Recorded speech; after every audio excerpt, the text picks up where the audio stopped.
Hello, hello. I'm gonna go to go today. I'm gonna go through using APIs to get data from the internet. This is the day 9 uh, IPython notebook.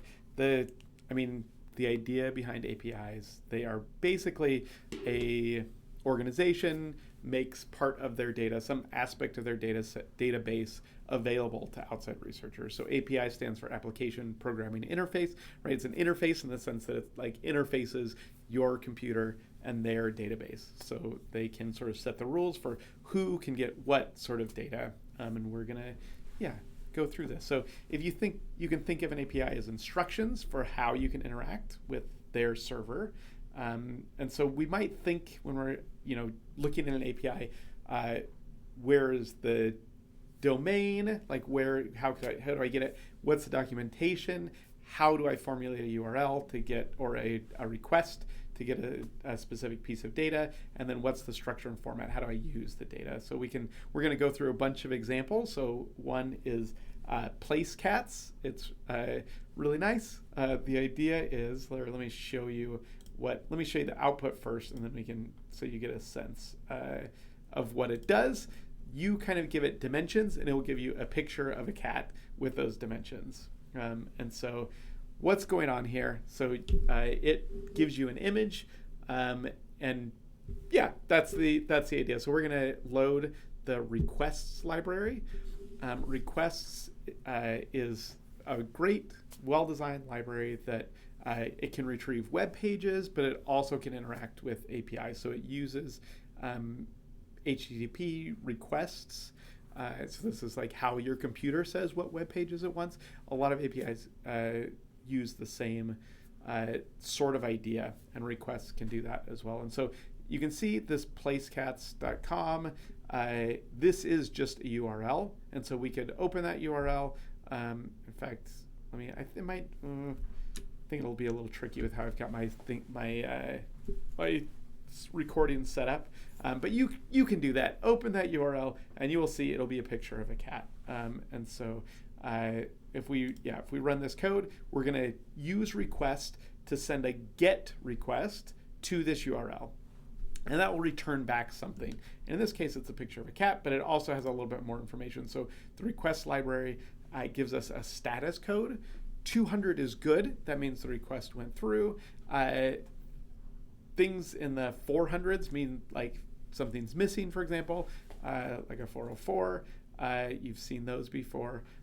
200 means everything worked and seems right. This is what it looks like. So the content is what was actually returned. It's this binary and then all of this ugliness. This is actually, here we can scroll, it's gigantic, right? It goes on and on and on. This is actually a picture. And so when we display it using the image library, so back up here, right, the IPython image function, we can display that content as a picture. And there's the picture, cat licking a toy. So there we go. So your exercise, should you choose to accept it, is to write a function that takes in the width and height and prints an image. So you can look at this, right? This has 200 and 300.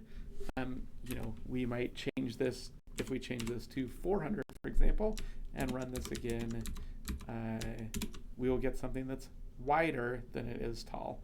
So use that information to work on exercise 1. Exercise 2, write a loop that shows multiple images, maybe images with different, you might use your function and have images that have different widths and heights. You can see, you can show a number of cats. So example 2 is getting world times. So this is this is a second API, totally different, the world time API. So you can look, including some documentation for many. Well, maybe I'll make a brief aside to say that many APIs are like pretty tough to parse. It's tough to figure out what's going on. The placecats one is a great introduction because it really takes 2 parameters. They're put right in the URL. It's very easy to see what's going on and easy to use. the world time API is also pretty easy, but it's more difficult for sure. And so, yeah, but it's still pretty simple. But oh yeah, so often it's worth spending a little bit of time looking at the documentation for an API, looking at examples of what other people have done, reading some of the, how the developers have thought about what it's doing, etc. So let's look at the world time API. If we just get time zones, oh man, why is it not working? All right, I'm gonna pause, fix this, and be right back. Okay, I'm back. Apparently, the time zone service API that I've been using is out of business. They're gone now. So, but there's another one that's quite similar, time.now, seems fine. So yeah, this is the new one, time.now. It looks like it works. So this gets all of the time zones that they support. So that's a very simple introduction to what this does. Look through the documentation here, and then do the following exercises. So use the .json function to get this response, this content, converted into a dictionary or a list. In this case, it looks a lot like a list to me. Figure out, what that does.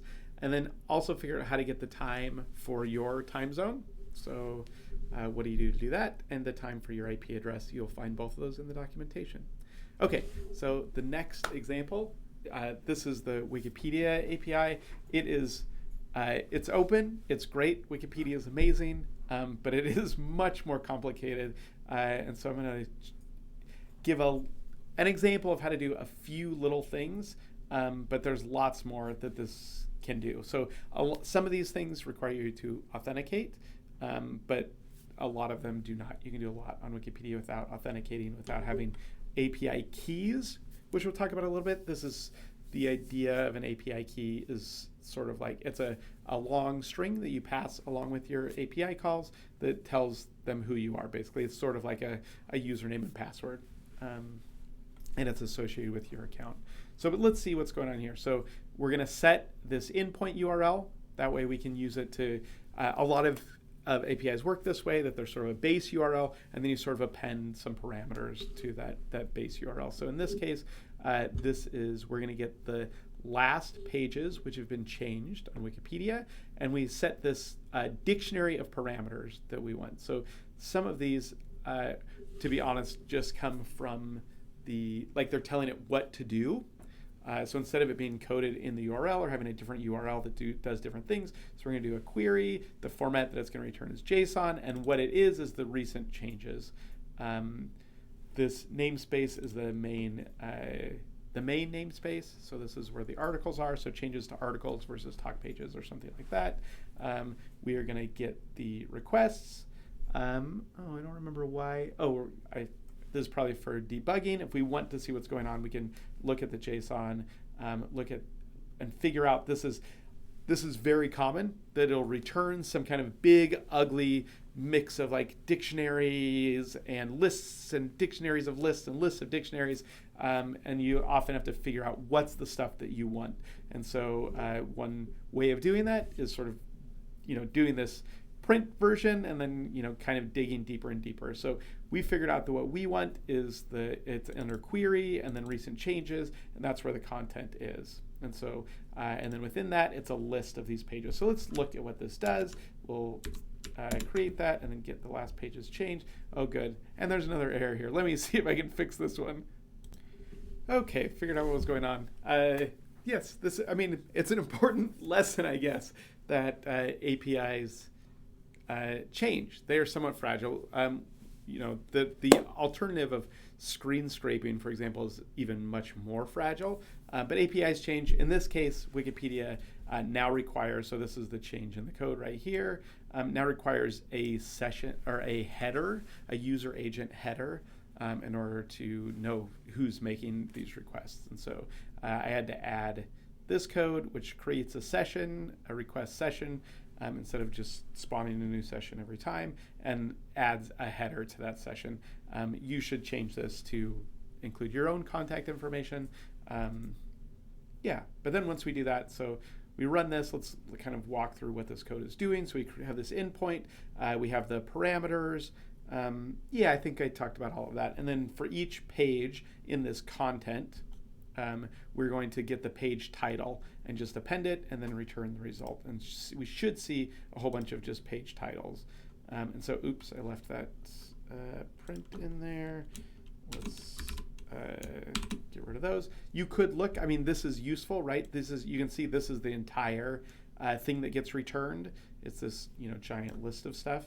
But for our case, to make it clean, we'll just return this title. So these are the last things that have been edited on Wikipedia.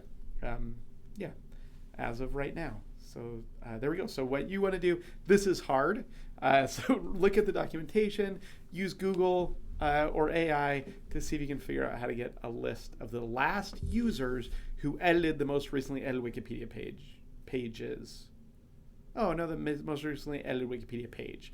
So you'll use that same thing maybe that we did, get the last edited, so just get one page that changed, and then use this function right here to get the edits, to get the last edits of the page, and then extract the usernames from that. Oh, I gave you a lot. I gave you more. This isn't that hard. You can do this. If you're feeling really courageous, figure out how to get all of the edits and /editors, and not just the last 500, which is what this will give you. Hopefully, if it works, if they haven't also changed this since I last did this. So there you go. So if you do want to do that, if you want to figure this out, this will involve looping through things and getting I don't remember what it's called in on the Wikipedia API, but it's sometimes it's called a cursor, like some thing that tells you where you left off and lets you loop through and get the next oldest. So yeah, so there we go. So this is, let's see, will this work? Nope, of course not. Oh, we need to do this session again. Let's do this. I think our session should still be active. So if we just change this to session, I think it still just needs yeah, there we go. It needs the header, so that's what that's doing. And so this is what it's going to return. It's all these edits, right? So it has users and timestamps of all of the people who have edited. So you're going to get all of the edits, the editors, the users. Okay, cool. So this one should work. I just redid this again because of changes, in this case to Reddit. So if you're really interested, you can go down here if you have a Reddit API key, but they have recently changed. I'm recording this in February of 2026. They've recently changed where you have to apply for API access, and it looks, at least neither me nor my students have gotten access yet. It seems like it's difficult to get that approved.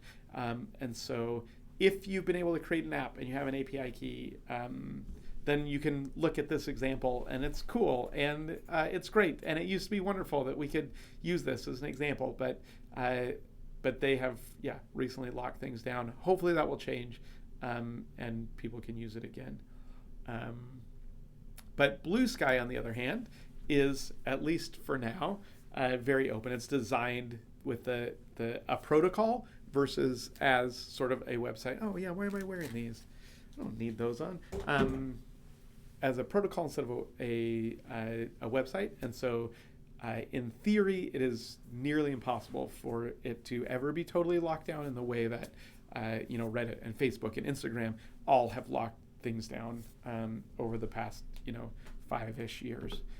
Okay, so Bluesky, yeah, it's great for that reason. There are a few others that are kind of like this. The Fediverse is also quite open, but more difficult because Bluesky is more centralized. It's easier to get data. So here we go. So what you'll have to do, you'll have to have a Bluesky account, but you can just use your normal account. You don't have to create a developer account or anything like this. You want to create in the directory that this file is in, a Bluesky auth.py file, which has username, which is your username, and password, which is your password. There are safer ways to do this with environment variables, etc. But this is okay. Just make sure you don't accidentally upload it to Git or something. Okay, so what we're going to do is create a session object, kind of like the request session object we did above. This one's going to be an @protocol client session object. So that's what this does right here. As you can see, we're just importing the client and logging in. So let's run that really quick. It should be fairly quick. Great. Oh yeah, if we don't, that'll show up. If we don't want that to show up, we can just add a semicolon. Okay, next we'll search for Purdue. This gives saves a response. I had to look this up. It's actually quite complicated. Looking through the documentation is confusing, but client app.bsky, so there's different apps that can use the AT protocol. So we're looking on Bluesky, the Bluesky's feed, and searching posts. So this is, and then we pass a parameter dictionary. So just like with the Wikipedia API, it's actually quite similar, where Q is the query string, and so we did Purdue, and the limit is the number of things to return. So we have this kind of 100 different posts that people have recently posted that include the word Purdue. So you can, look at that, see if you can figure out how it works. So I finally figured out how to do this. So there's a top-level response, which includes posts, cursor. I should say cursor. Let me fix it real quick. A cursor and hits total. Posts the list of posts. Cursor is the number you're on. Hits total. At least for me, let me see if it's none in this response that was returned as well. I think it was right at the end. Yeah, it's none again. It seems like it should be the number of results, but it's been none whenever I've done it, so I don't know why.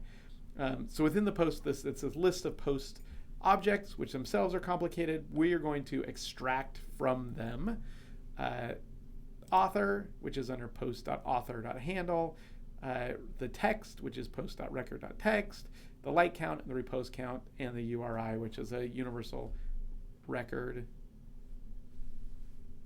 I was thinking L is for locator. Indicate, I don't know what the I is. There we go.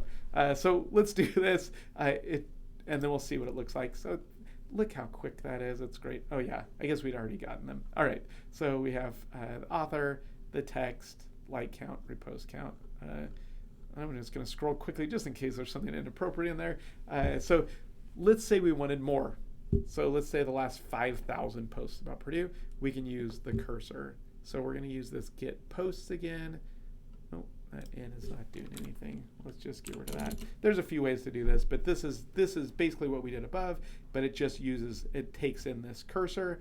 And if there's no cursor, then it will just not have a parameter. If there is a cursor, then it'll add the cursor parameter, which basically says which one we're on.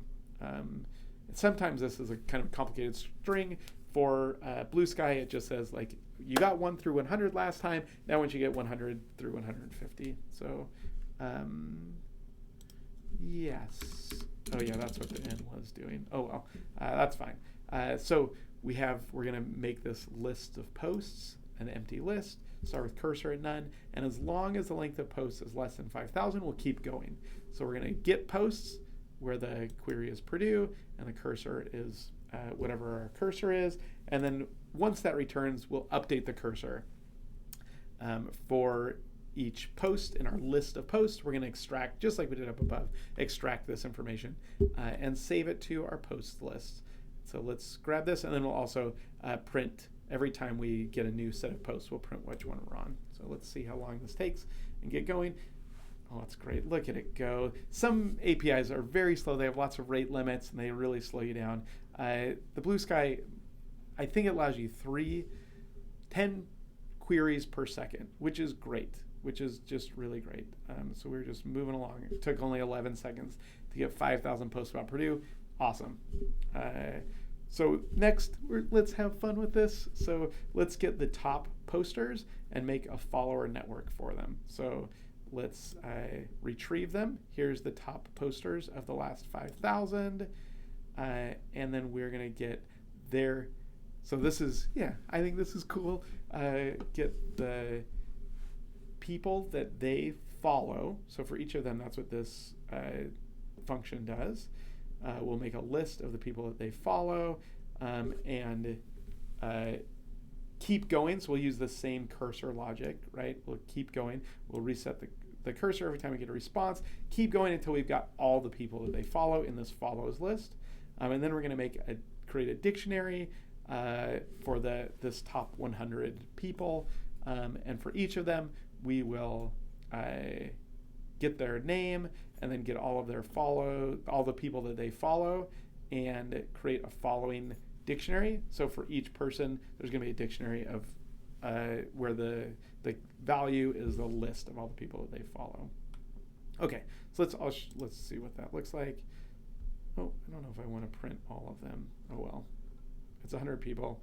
It shouldn't take too long. As you can see, it's moving pretty darn quick.